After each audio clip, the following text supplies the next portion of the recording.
Biomolecules. सो biomolecules क्या होते हैं बच्चों?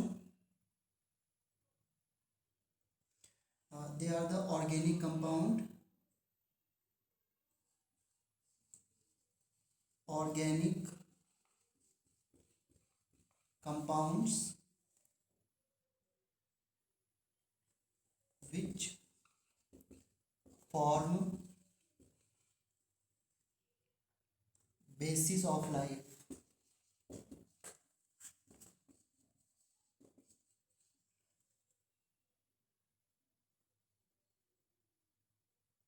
इसका मतलब क्या है?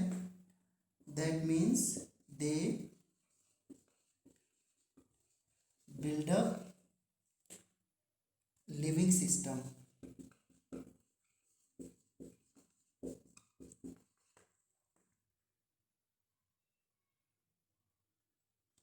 and responsible for their growth and maintenance।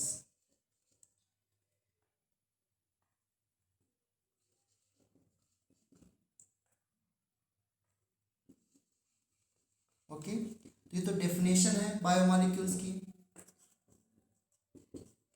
Biomolecules में आपने नेम बहुत पहले से सुनते आ रहे हो आप लोग। कार्बोहाइड्रेट्स, कार्बोहाइड्रेट में सुक्रोज, माल्टोज, इनका कितना इम्पोर्टेंट रोल है लाइफ के लिए। प्रोटीन्स आपने सुना है, प्रोटीन्स, प्रोटीन से कितना इम्पोर्टेंस है, यू ऑल नो।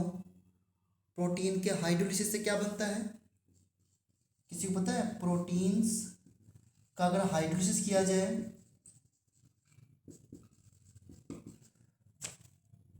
तो क्या मिलते हैं बच्चों? Amino acids, because they are proteins are polymers of amino acid, जो कि हमें चैप्टर में बाद में पढ़ना भी है।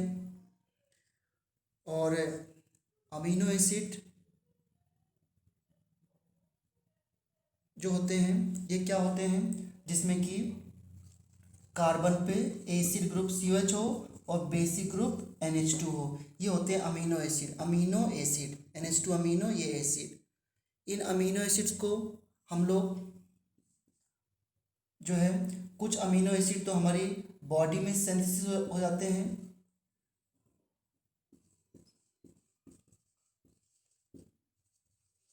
इन बॉडी,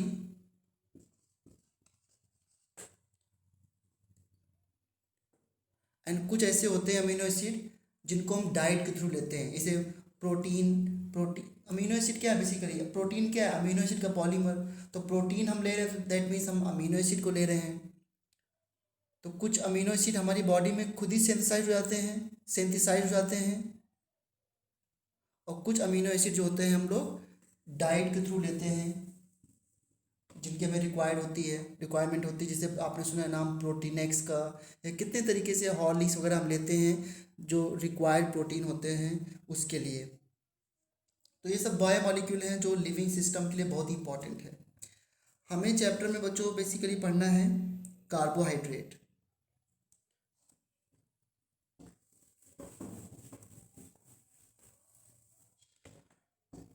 हम लोग क्या पढ़ना है? कार्बोहाइड्रेट्स। कार्बोहाइड्रेट्स क्या होते हैं? Carbohydrates are important class of biomolecules, right?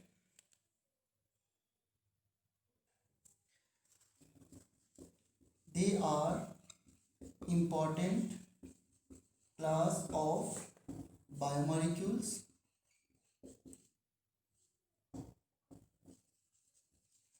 और बच्चों हम बिना डेफिनेशन के चैप्टर में आगे नहीं बढ़ सकते हैं। बायोमोलिक्यूल्स का हमका कुछ बायोमोलिक्यूल्स में कार्बोहाइड्रेट्स आते हैं, प्रोटीन्स आते हैं, तो हमें कुछ कार्बोहाइड्रेट्स के बारे में पढ़ना है, इनके स्ट्रक्चर्स के बारे में, ठीक है? कैसे बॉन्डिंग होती है, क्या लिंकेज है, और क्या फंक्शन ग्रुप है, एक्सेट्रा।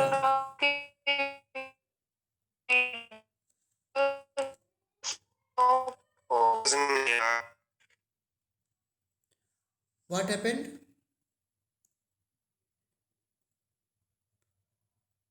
अगर कुछ दिक्कत आती है तो मैं रिकॉर्डिंग इसकी कर रहा हूँ, मैं भेज दूंगा recording. Okay,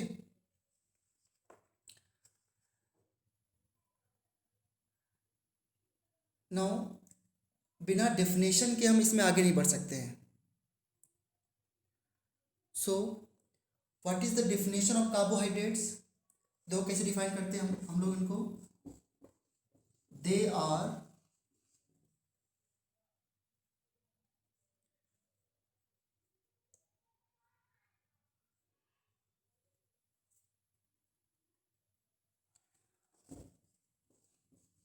optically active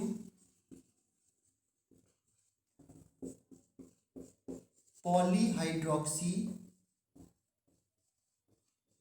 they are optically active polyhydroxy aldehyde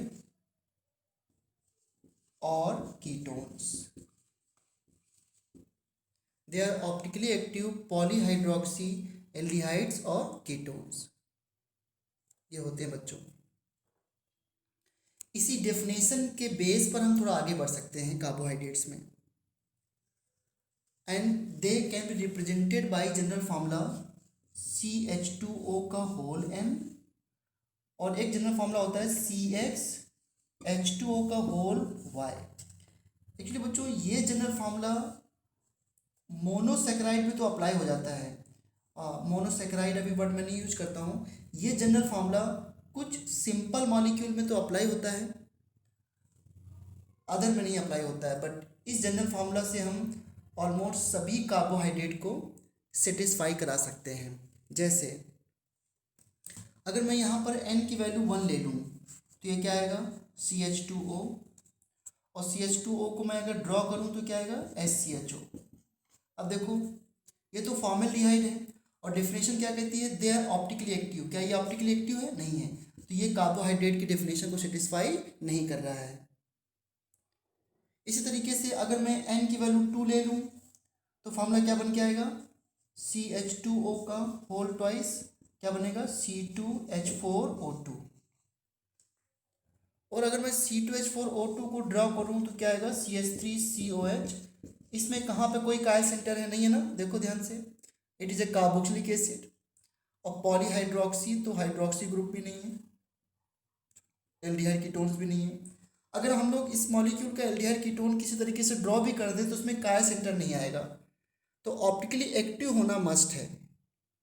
so this molecular formula can not be carbohydrates. अब अगर मैं n की वैल्यू 3 पुट करूं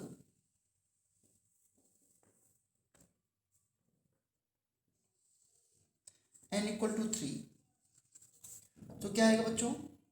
C3H6O3।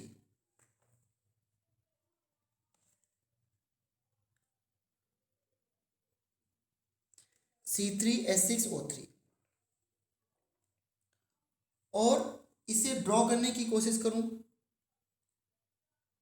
तो डेफिनेशन क्या कहती है? They are optically active polyhydroxy aldehyde और कीटोन्स। तो अगर मैं इस मॉलिक्यूल का एल्डिहाइड बनाऊं तो CHO बना दिया, इसकी डिग्री ऑफ अनसैचुरेशन 1 है, CHO बना दिया। कितने कार्बन बचे? 2 कार्बन। 2 कार्बन को ऐसे लिख दिया। पॉलीहाइड्रोक्सी है तो अदर कार्बन पे सभी पे OH लगा दो, और फिर हाइड्रोजन से इसको बैलेंस कर दो।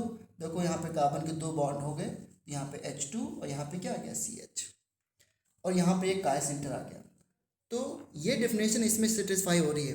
2 OH ग्रुप हैं, एल्डिहाइड भी है और कायल सेंटर भी है। So they are optically active polyhydroxy aldehyde और कीटोन्स। अगर मैं इसका कीटोन ड्रॉ करूं तो कीटोन तो बीच वाले कार्बन पे ही बनता है। यहाँ पर C और C हो गया, इसके बाद CH2 CH2, OH और OH। अब ये कार्बोहाइड्रेट मॉलिक्यूल नहीं है क्योंकि इसमें ये डेफिनेशन सेटिस्फाई नहीं कर रहा। तो n इक्वल टू 3 में एल्डिहाइड तो कार्बोहाइड्रेट है, बट ये कीटोन जो है कार्बोहाइड्रेट की कैटेगरी में नहीं आता है। ठीक है, तो कार्बोहाइड्रेट की डेफिनेशन को बार बार आपको समझना है। They are optically active, optically active होना चाहिए, पॉलीहाइड्रोक्सी, पॉलीहाइड्रोक्सी मतलब एक से ज़्यादा OH होने चाहिए और उसमें एल्डिहाइड या कीटोन ग्रुप होना चाहिए। अगर ऐसा है तो they will satisfy the definition of carbohydrates. ठीक है, अब देखो ध्यान से, जैसे आपने C6H12O6 ये मॉलिक्यूल जब भी आप लिखते हो या देखते हो तो इसे ग्लूकोज कह देते हो आप लोग। हाँ, ये ग्लूकोज का एक मॉलिक्यूलर फार्मूला है, बट इसको हम लोग फ्रक्टोज भी कह सकते हैं। इसी मॉलिक्यूल का नाम जो है वो गैलेक्टोज भी हो सकता है, और इसी मॉलिक्यूल का नाम टेलोज भी हो सकता है। ठीक है, इसी मॉलिक्यूल का नाम एलोज भी हो सकता है, और इसका नाम एल्ट्रोज भी हो सकता है। इस तरीके से बहुत सारे नेम हैं इसके। ये ग्लूकोज है, यही मॉलिक्यूल के इसका नाम मैनोज भी हो सकता है, राइट। तो ये बहुत सारे मॉलिक्यूलर फॉर्मूला को रिप्रेजेंट करता है। अगर मैं पूछूं कि क्या ये जो है बहुत सारे स्ट्रक्चर्स के मॉलिक्यूलर फॉर्मूला को रिप्रेजेंट करता है दिस मॉलिक्यूल, ये कैसे आया है? CH2 का होल N में N की वैल्यू क्या पुट की हमने 6, तो ये मॉलिक्यूलर फॉर्मूला आ गया। बट अगर मैं C12H22O11 इसकी बात करूं तो इस मॉलिक्यूलर फॉर्मूला का एक नाम तो सुक्रोज हो सकता है, जो कि आप बोलते हो पहले, इसका नाम सुक्रोज भी है। ओके, और इसका नाम माल्टोस भी हो सकता है बच्चों, और इसका नाम लैक्टोज भी हो सकता है, एंड मेनी मोर। बट ये सारे कार्बोहाइड्रेट्स हैं। अब क्या इस मॉलिक्यूल को इस जनरल फार्मूला से रिप्रेजेंट कर सकते हो? क्या पुट करोगे? अगर कार्बन 12 है तो यहाँ पे 12 पुट कर दो, तो हाइड्रोजन कितने हो जाएंगे? 24। नहीं रिप्रेजेंट कर पाओगे, इसीलिए इसको इस तरह लिख सकते हो, देखो C12H22 सॉरी C12H2O होल 11 इस तरीके से रिप्रेजेंट कर सकते हो। यहाँ पर x की वैल्यू 12 और y की वैल्यू 11। ठीक है, तो कौन सा जनरल फार्मूला सेटिस्फाइड कराया हमने? CxH2O का होल y। अगर इस मॉलिक्यूल को इस जनरल फार्मूला सेटिस्फाई कराना चाहो तो कैसे कराओगे? C6H2O का whole 6, x equal to y, यहाँ पर है 6। तो इस जनरल फार्मूला से most of the carbohydrate can be satisfied. This is the best general formula to represent carbohydrate molecules. Correct. जैसे कि और बात कहूँ मैं, ये मॉलिक्यूल है C6H10O5 का होल N, ये मॉलिक्यूल होता है स्टार्च। अब इसको भी आप CH2O का होल N इससे सेटिस्फाई नहीं करा सकते। क्या पुट करोगे N की वैल्यू? 6 पुट करते हो तो हाइड्रोजन 12 हो जाएंगे। You can not satisfy this. कैसे सेटिस्फाई करा सकते हो? इस मॉलिक्यूल से। कैसे? C6H2O का होल 5, राइट, होल N, ऐसे लिख सकते हो आप। यहाँ पर x की वैल्यू 6 और y की वैल्यू क्या हो जाएगी बच्चों? 5। So this is the more important general formula, या इस जनरल फार्मूला से आप मैक्सिमम कार्बोहाइड्रेट को सेटिस्फाई करा सकते हो। क्लियर है? Yes sir. ओके, सो जैसे कोई चैप्टर स्टार्ट होता है तो सबसे पहला जो पॉइंट होता है चैप्टर में कि क्लासिफिकेशन। अच्छा, कार्बोहाइड्रेट बनते कैसे हैं? तो एक सिंपल एग्जांपल जो आप बहुत टाइम से पढ़ते आ रहे हो बच्चों, वो क्या है?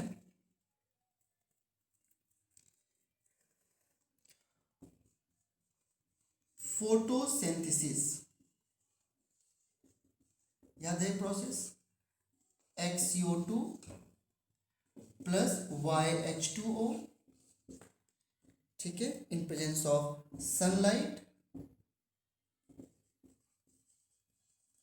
And you will get CXH2O का whole Y plus XO2.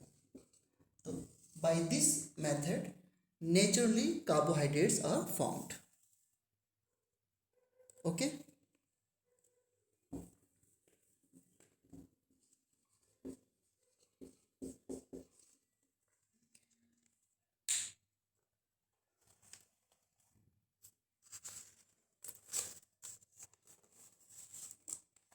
So हम मूव करते हैं towards classification of carbohydrates.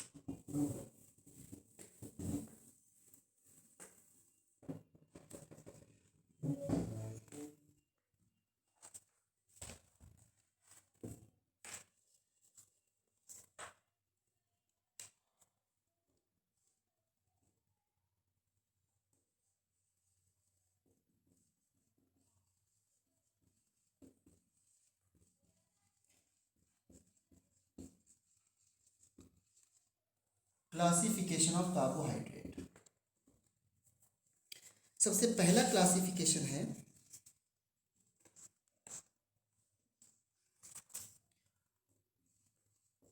On the basis of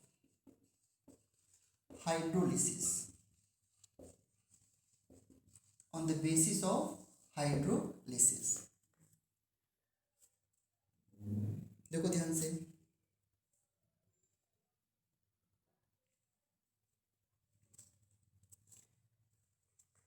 इस बेस पर ये इस तरह क्लासिफाई हो सकते हैं. Number 1 monosaccharide.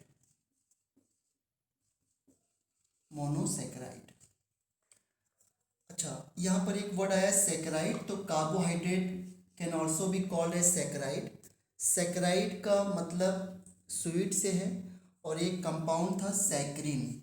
ये कंपाउंड,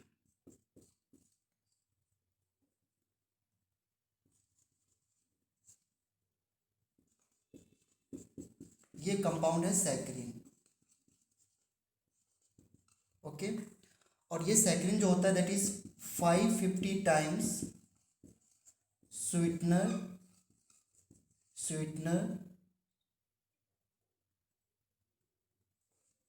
देन शुगर, राइट. इससे 550 टाइम जो है वो स्वीटनर होता है, स्वीट होता है. ओके. सो अगर मान लो किसी चीज़ में स्वीटनेस लाने के लिए सुक्रोज, शुगर 2 kg यूज हो रही है, तो इससे 1 स्पून से काम चल जाएगा, इसके 1 स्पून से. अब ये भी स्वीट होते हैं, मोनोसेक्राइड, डाइसेक्राइड, तो इसलिए ये वर्ड जो है वो सेक्राइड यूज करते हैं because of sweet in taste. ठीक है. शुगर भी कहते हैं, तो सैकराइड वर्ड सैक्रिन से आया है, जो कि स्वीटनेस में सबसे पहले इसी को जाना जाता था. अब मोनोसैकेराइड क्या होते हैं? Monosaccharide they are carbohydrates. Monosaccharide मतलब those carbohydrates which can not hydrolyse further. अभी समझ में आ जाएगा जब इसके बाद बताऊंगा मैं. Carbohydrates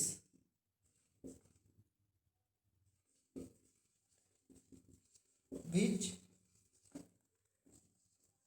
can hydrolyze further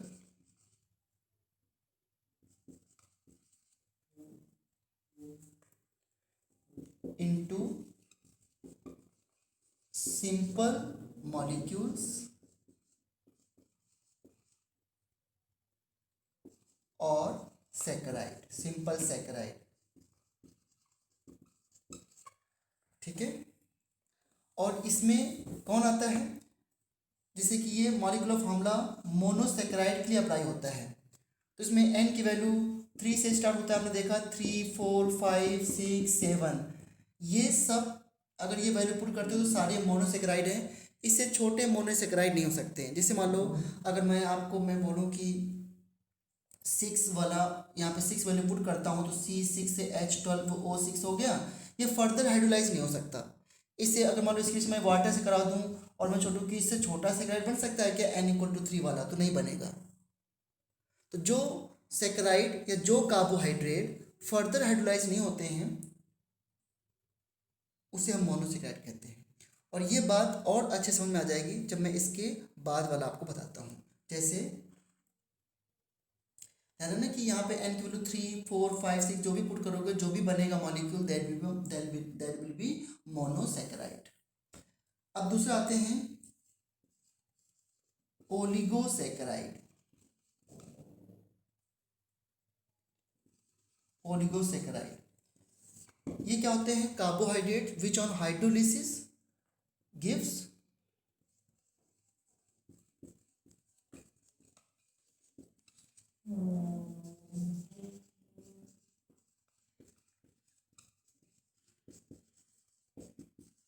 gives 2 to 10 number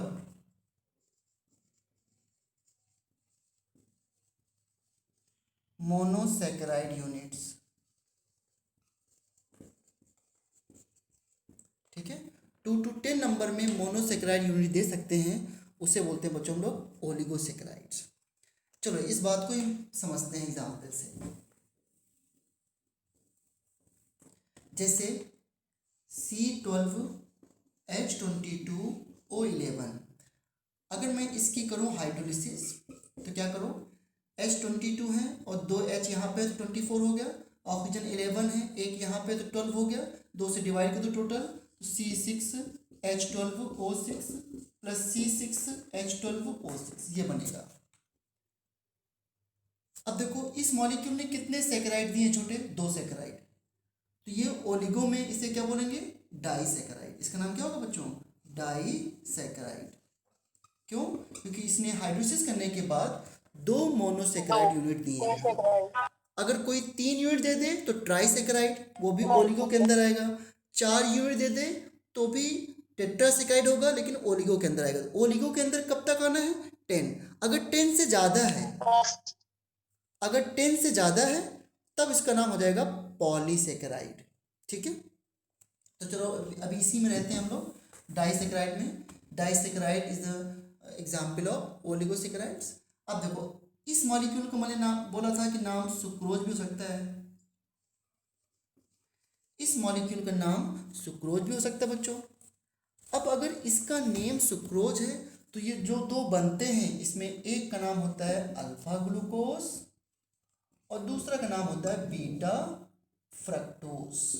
ये अल्फा बीटा कहाँ से आते हैं, ये आगे आप चैप्टर में सीखोगे। अब ये मॉलिक्यूल अलग अलग क्यों बने sir? Sucrose is composed of glucose and fructose unit. Sucrose जो होता है it is a dimer of glucose and fructose. इन दोनों को मिला करके वाटर निकाल दो तो सुक्रोज बन जाएगा। सुक्रोज में ग्लूकोज और फ्रक्टोज होते हैं बच्चों, और ग्लूकोज भी 2 होते हैं, अल्फा ग्लूकोज और बीटा ग्लूकोज। तो ग्लूकोज का तो इसमें अल्फा होता है लेकिन फ्रक्टोज का क्या होता है, बीटा। और अल्फा बीटा हम लोग बाद में पढ़ेंगे चैप्टर में अच्छे से है, alpha beta. Okay okay sir.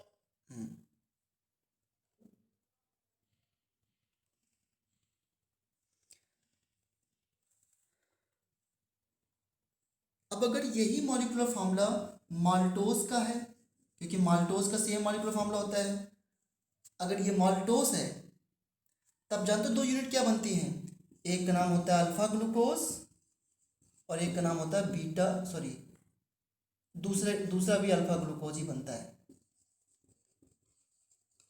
समझ पा रहे हो, मॉलिक्यूलर फार्मूला दोनों का सेम है बेटा, क्योंकि ये मॉलिक्यूलर फार्मूला बहुत सारे स्ट्रक्चर्स के हो सकते हैं ना। और अगर यही मॉलिक्यूलर फार्मूला लैक्टोज का है, क्योंकि लैक्टोज का भी मॉलिक्यूलर फार्मूला यही है, माल्टोज का भी यही है और सुक्रोज का भी यही है। तो लैक्टोज में जब करेंगे हाइड्रोलिसिस तब बनता है बीटा ग्लूकोज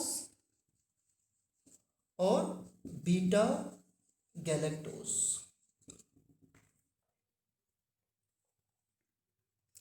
तो अगर इसके नीचे माल्टोस लिखा हो तो फिर ये बनाने हैं आपको, अगर लैक्टोस लिखा हो तो ये बनाने हैं आपको, बीटा ग्लूकोज बीटा गैलेक्टोज। और ये सभी क्या है, disaccharide, because they are giving 2 monosaccharide units.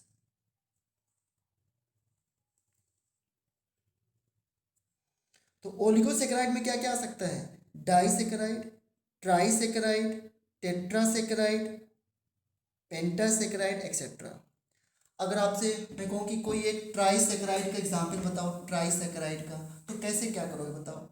अगर आपको डाइसैकेराइड का एग्जाम्पल बताना था तो क्या करते हैं आप, डाइसैकेराइड का एग्जाम्पल बताने के लिए C6H12O6, इसमें आप 2 से मल्टीप्लाई करके ओ और एक से वाटर निकाल मल्टीप्लाई है। दीजिए, 2 से मल्टीप्लाई करके। तो जब 2 से मल्टीप्लाई करोगे तो क्या बनेगा, C12H24O12 और एक वाटर निकल गया तो क्या करोगे, C12H22O11। आ गया देखो ये आंसर। अगर आपको ट्राइसैकेराइड बताना हो, ट्राइसैकेराइड, तो क्या करोगे, तो क्या करो, इसी फॉर्मूले को 3 से मल्टीप्लाई कर दो, C6H12O6। 18। हाँ, इसको 3 से मल्टीप्लाई, देखो 3 से मल्टीप्लाई करोगे तो एक बात सुनो पहले ध्यान से, 2 मॉलिक्यूल के बीच में एक वाटर निकलेगा, 3 मॉलिक्यूल के बीच में 2 वाटर निकलेंगे।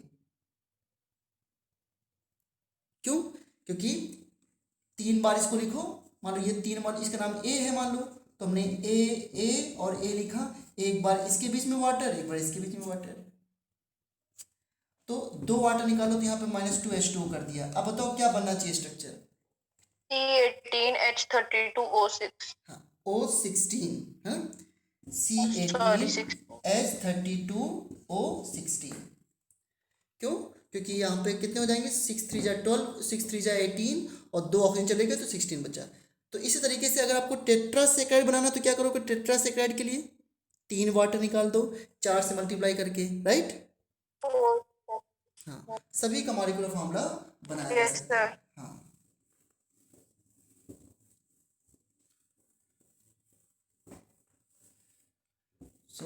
इसके बाद तीसरा है पॉलीसैकेराइड। पॉलीसैकेराइड्स क्या होते हैं, which on hydrolysis gives n number of monosaccharide units, है ना। मैं सिर्फ सिंपल लिखता हूँ, गिव्स n नंबर ऑफ, या gives large number of monosaccharide units. But remember n की वैल्यू यहाँ पर मोनोसैकेराइड कितने होने चाहिए, 10 से ज़्यादा, है ना। एग्जाम्पल देखो क्या है, C6H10O5 का होल n, क्या नाम है इसका, स्टार्च, और इसकी रिएक्शन किससे करानी है, H2O से। अब देखो यहाँ पर होल n है, स्टार्च है, कैसे कराओगे रिएक्शन, देखो n H2 2 है, यहाँ पे 12 हो गया, ऑक्सीजन 1 है, यहाँ पे 6 हो गया, तो क्या बना NC6H12O6। इसका नाम क्या है, alpha glucose. This molecule is alpha glucose. And starch में n number of alpha glucose होते हैं, बट सेम मॉलिक्यूल फॉर्मूला एक कंपाउंड का और होता है, C6H10O5 होल n। यही मॉलिक्यूल फॉर्मूला सेलुलोज का होता है, सेलुलोज। इसके संग कराओगे NH2O से, तब क्या बनेगा, C6H12O6 फिर से बनेगा। लेकिन अगर ये सेलुलोज है तो यहाँ पे जो बनते हैं उसका नाम होता है बीटा ग्लूकोज।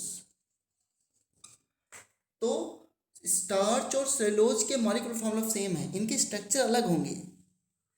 तो स्टार्च के हाइड्रोलिसिस से बनेगा अल्फा ग्लूकोज और सेलुलोज के हाइड्रोलिसिस से बनेगा बीटा ग्लूकोज।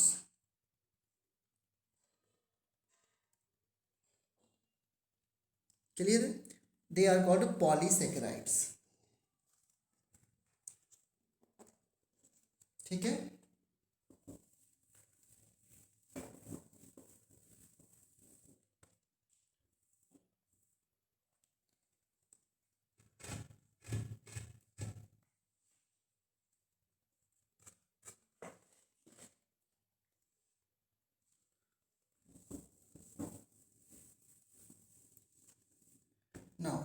नेक्स्ट क्लासिफिकेशन है, पहला क्लासिफिकेशन आपने पढ़ा on the basis of hydrolysis, they can, दूसरा है they can also classified as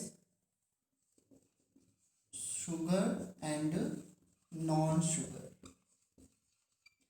बहुत सिंपल है बच्चों,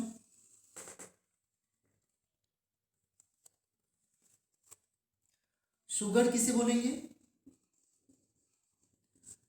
जो क्या होना चाहिए,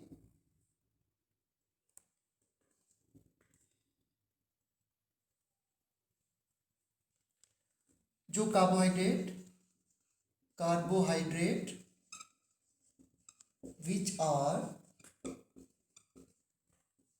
स्वीट इन टेस्ट, जो टेस्ट में स्वीट हो और वाटर सॉल्युबल हो एंड क्रिस्टलाइन सॉलिड की तरह हो, क्रिस्टलाइन सॉलिड की तरह हो,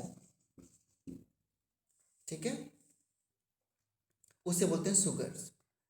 इसमें जितने भी आपके मोनोसेक्राइड आते हैं, ग्लूकोज को शुगर बोलते हैं मोनोसेक्राइड, और इसमें डाइसेक्राइड, ट्राइसेक्राइड सब शुगर्स में आते हैं।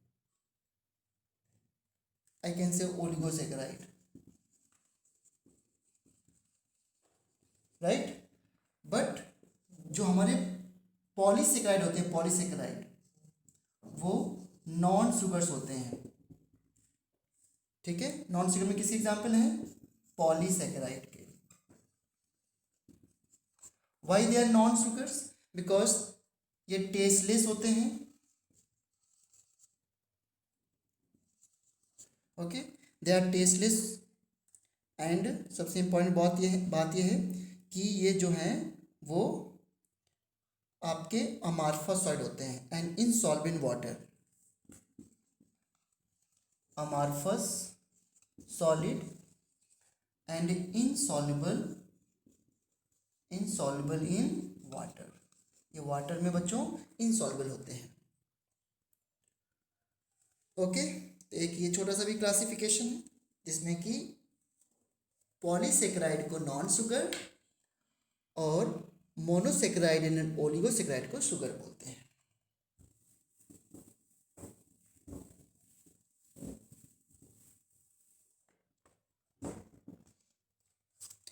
नेक्स्ट है classification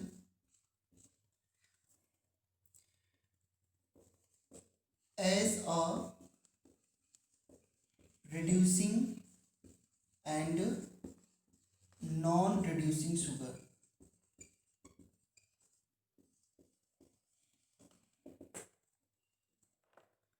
as a reducing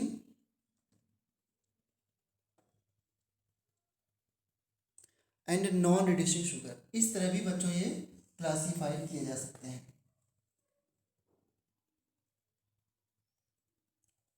now किस तरीके के कार्बोहाइड्रेट को रिड्यूसिंग शुगर बोलेंगे और किसे नॉन रिड्यूसिंग शुगर बोलेंगे, देखो इंपॉर्टेंट है। Carbohydrates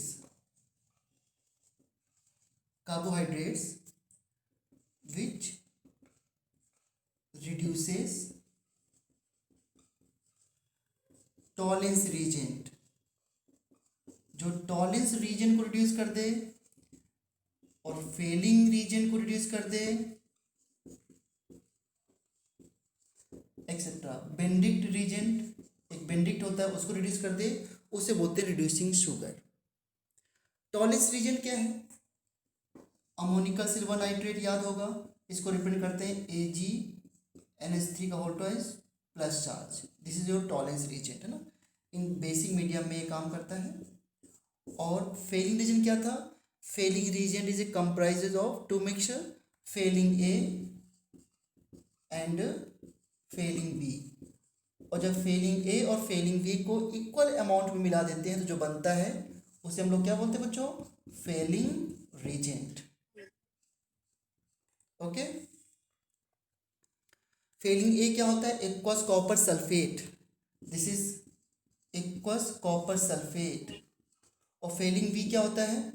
sodium potassium salt of tartaric acid, जिसको हम रोचीज सॉल्ट भी बोलते हैं, राइट, सब बताया है। तो इनको रिड्यूस कर देते हैं कार्बोहाइड्रेट्स, जो कार्बोहाइड्रेट को रिड्यूस कर देते हैं, या ऐसे कह सकते हैं जो कार्बोहाइड्रेट टॉलरेंस और फेलिंग टेस्ट देते हैं वो रिड्यूसिंग शुगर होते हैं, और जो नहीं देते हैं वो नॉन रिड्यूसिंग शुगर होते हैं। ठीक है, अब रिड्यूसिंग शुगर में है कौन कौन, देखो ध्यान से। रिड्यूसिंग, सर 1 मिनट, आवाज नहीं आ रही सर आपकी। अभी आ रही वॉइस? सर फिर से बोलना सर। मैंने अभी ये बोला है, carbohydrates which reduce Tollens reagent and Fehling reagent. Sir ये तो आ गया रिड्यूसिंग शुगर, तो पता चल गया सर। हाँ, रिड्यूसिंग शुगर को मैं बताने जा रहा हूँ, अब रिड्यूसिंग शुगर के एग्जाम्पल अच्छा बताने जा रहा हूँ।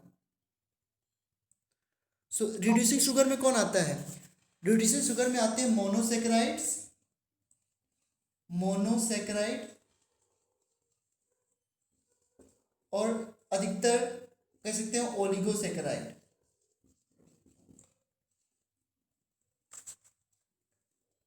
बट यहां पर एक्सेप्शन ये है कि सुक्रोज, ओलिगोसेक्राइड में जो सुक्रोज है बच्चों, मोस्ट ऑफ द ओलिगोसेक्राइड जो होते हैं वो रिड्यूसिंग होते हैं, बट सुक्रोज होता है इज नॉन रिड्यूसिंग शुगर। ठीक है, ये नॉन रिड्यूसिंग शुगर है। वाई? इसको आप देखोगे समझोगे कैसा क्यों है। Sucrose is a non reducing sugar. तो ध्यान रखना, मैं पूछूं कि ग्लूकोज क्या है, you will say reducing sugar. Fructose क्या है? Reducing sugar. अच्छा, यहाँ पर एक बात और देखना, फ्रक्टोज में कीटोन होता है, but fructose gives Tollens and Fehling test. तो ये भी हम सीखेंगे, क्योंकि हमें शायद एक बात नहीं पता है अभी कि जो अल्फा हाइड्रोक्सी कीटोन जो होते हैं वो सारे टॉलरेंस टेस्ट और फेलिंग टेस्ट दोनों देते हैं। ठीक है, अल्फा हाइड्रोक्सी कीटोन दोनों क्या क्या करते हैं? टॉलरेंस टेस्ट भी देते हैं और फेलिंग टेस्ट भी देते हैं।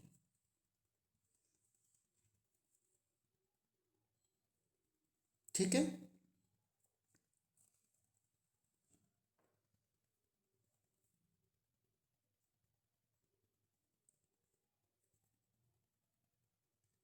तो यस सर। ग्लूकोज और फ्रक्टोज को आप टॉलरेंस टेस्ट डिस्टिंग्विश नहीं कर पाओगे। ये भी एक इंटरेस्टिंग क्वेश्चन है कि how can you distinguish glucose and fructose, they have same molecular formula, they gives Tollens test and Fehling test. इसमें एल्डिहाइड, इसमें कीटोन है, बट ये दोनों टॉलरेंस टेस्ट देते हैं।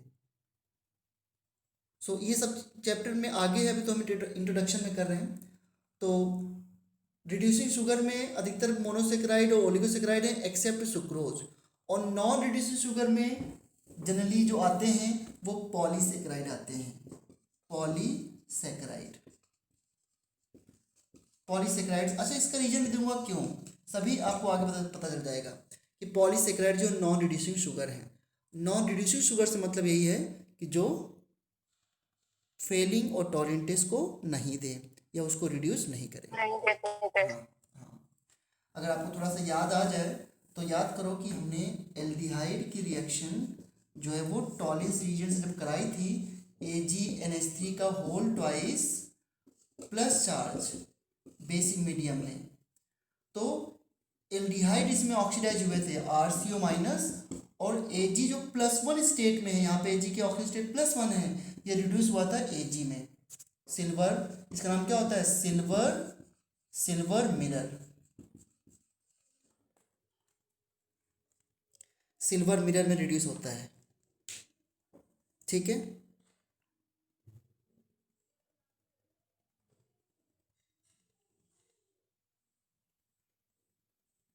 सो टॉलरेंस रीजन को रिड्यूस कर दिया एल्डिहाइड ने, Ag+ को Ag में कर दिया तो इसको रिड्यूस कर दिया और खुद क्या हो गया, ऑक्सीडाइज।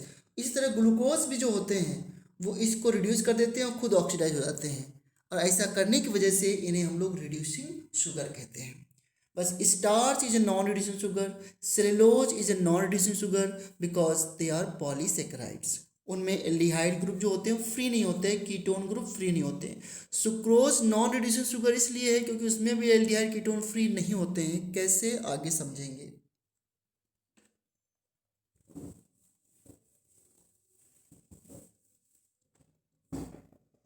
ठीक है।